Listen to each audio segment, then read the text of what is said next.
got a mic to you. Mic on, and you get it. Anyone?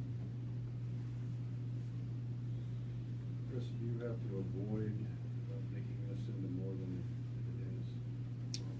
Me personally? As a coach setting a tone. I just think we have to get our players ready to play. Have to get them as prepared as we possibly can.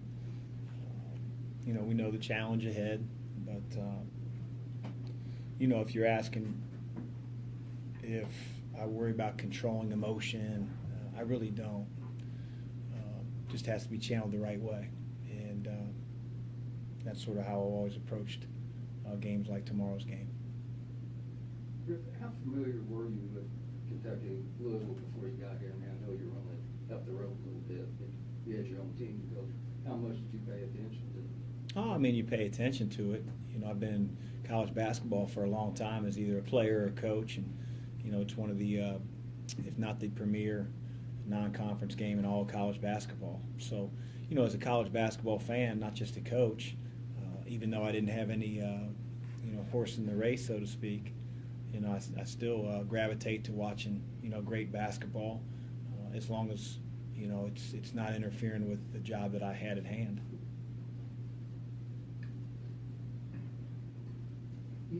You've been involved in, obviously, a big rivalry yourself. Any similarities you can draw, any comparisons to what you went through at Xavier with Cincinnati and this? There's that Cincinnati again. How should I refer to them in the No, future? that's all right.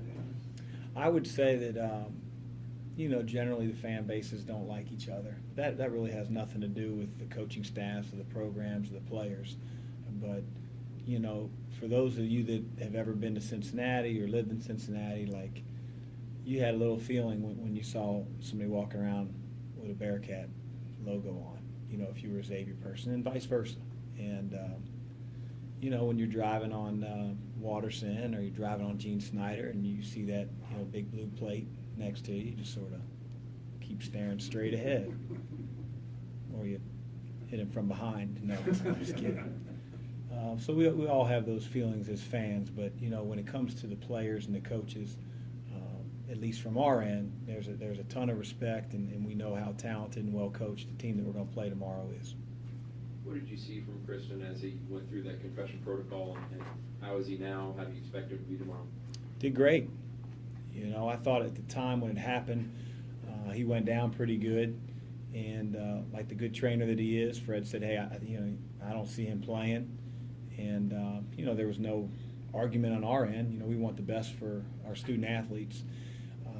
But it was good that he was feeling much better on the day that we played Robert Morris. So that gave me a great indication that by the time that the UK game came around, he'd be fine. But he still has to go through the protocol, and that is, can he lift weights?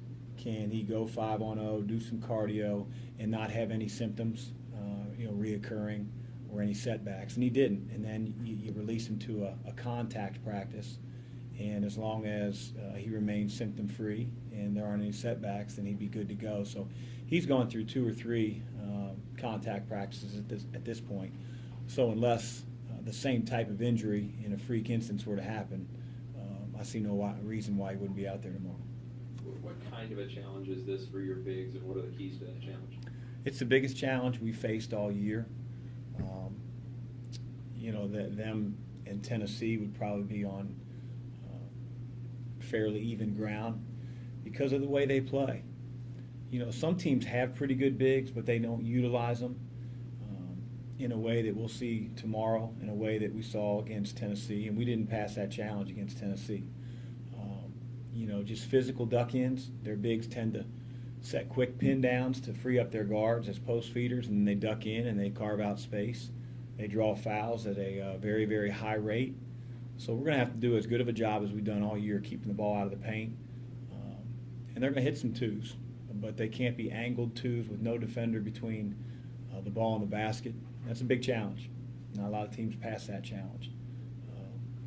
Hopefully we'll be one of them.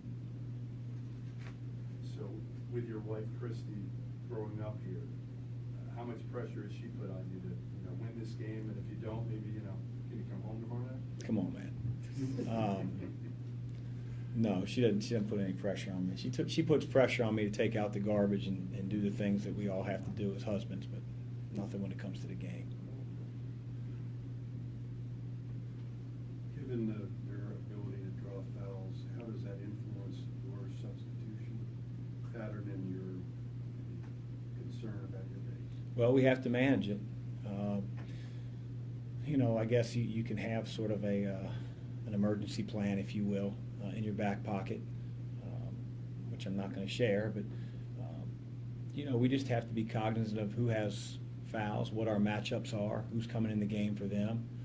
But that happens each and every game. Now, again, like you said, the way they play, they draw a lot of fouls. And so we're going to have to know who has fouls on our team and do the best job we can of keeping the ball out of the lane, whether that's a drive, whether that's a post-up, whether that's an offensive rebound. Because when those things happen around the basket,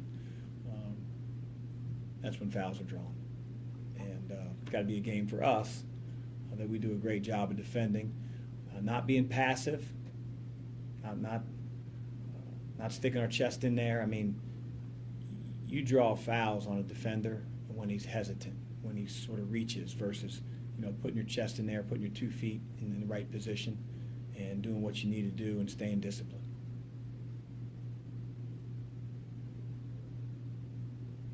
Has that been a special area of emphasis in practice last few days? Yeah.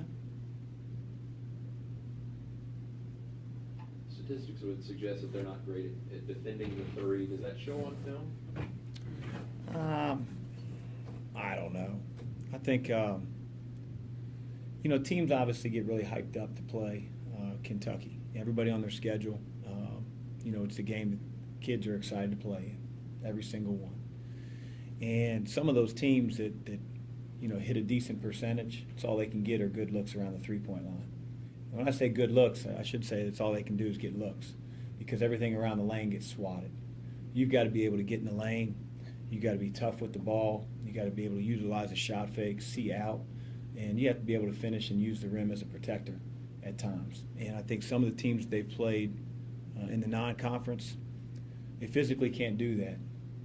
Some of them can do it for 10, 20 minutes. And so what you find is a team that's really dependent heavily on threes. And so, some of the games, like you look at Seton Hall, and they played a great game, but some of the threes that Miles Powell hit, I don't know how you can contest them anymore. The game winner, which didn't become the winner because of the half-court shot made, they double-clutched it from three. And you usually don't see that on a highlight tape. So, we just have to generate the best shot, whether it's behind the line or in front of the line, that we can. What's your overall assessment of this team, 12 games in, maybe compared to where you thought you'd be? If you ask me if I go down the schedule, like maybe a fan does, and say, hey, we could win this one, lose that one, I don't do that. I have high expectations for our team each and every game. I feel like after having played 12 games, we could have won really all of them. But, the Marquette and Indiana games stick in your craw a little bit, and hopefully are games that we learn lessons from. I think we have a ways to go. I think a few players can play a little bit better.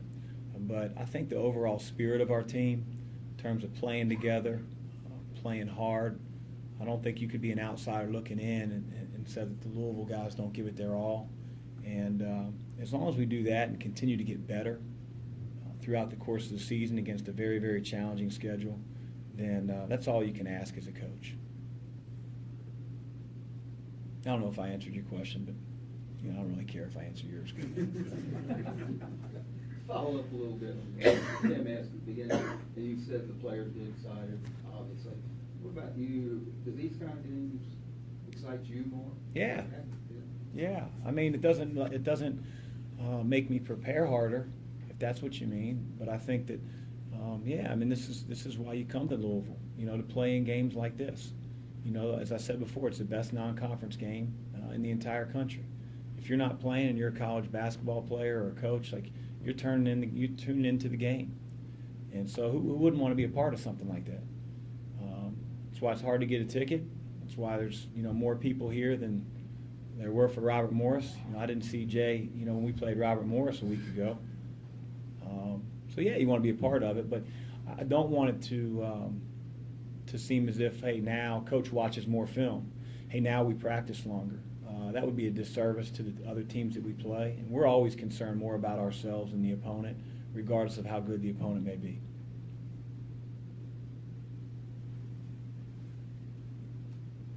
Anything else? Yes, one other thing. You talked about the bigs. What concerns you about their perimeter big? Well, listen, you know, they're an inside-out team, but every guy out there is a five-star. Every guy out there was as highly recruited as any kid in the country. And so, you know, there's great concern. You know, Hagan's proved it against North Carolina. He was the best player on the floor at times and didn't have anything to do with his scoring. He dominated the game defensively.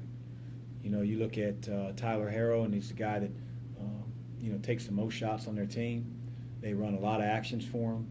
He can heat up in a second. And then Keldon Johnson's a top 10 pick. So if you ask me, you know, do I have any concerns outside of their post players? Absolutely not. Did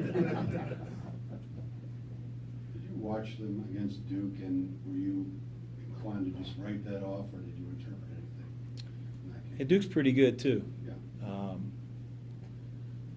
You know, they got hit in the mouth, and I thought Duke made some shots early on, some really, really tough shots. And I think, you know, like young teams do, no matter how talented they are, Kentucky was very impatient early on, and all of a sudden the deficit, you know, went from 5-6 to 12 and 14.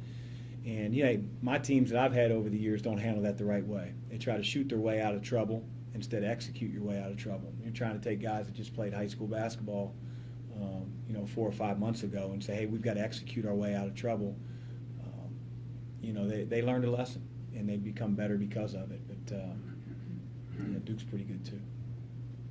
Chris, how Thank much- God they're not on our schedule. How much have you brought up, if at all, last year's game, and how do you use that as a motivation? I haven't brought it up a whole lot.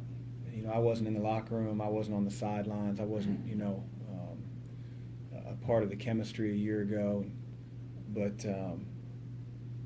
so I haven't used it a whole lot. You know, as a competitor, if you haven't internalized that and thought about that 90-61 ass whooping, then I don't want you on my team.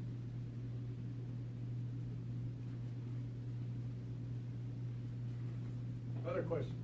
Yeah, there we go. What did you guys see in Kristen when you brought him here, and what does he mention this program, this team? I saw a very experienced, run the team point guard who had some defensive deficiencies and who plays the game for his teammates and really wanted to be a Cardinal. You know, his brother was a student manager here. He grew up in this state. Like a lot of guys that don't get recruited to Kentucky's level or Louisville's level, he had a chip on his shoulder, felt like he could play at this level. And you know, I haven't seen anything different since he's been here, other than he's gotten tons better defensively. And I just don't think he wanted to be a good defender until he got here. But, you know, like a lot of people, when you get thrown into a more competitive environment, you figure out if you want to survive, you better do some things maybe you hadn't done in the past. But, he is as rock solid of a person as I've coached. It sort of sucks that I can only coach him for 1 year, but just sort of how it goes. Thanks, Coach. Thank you.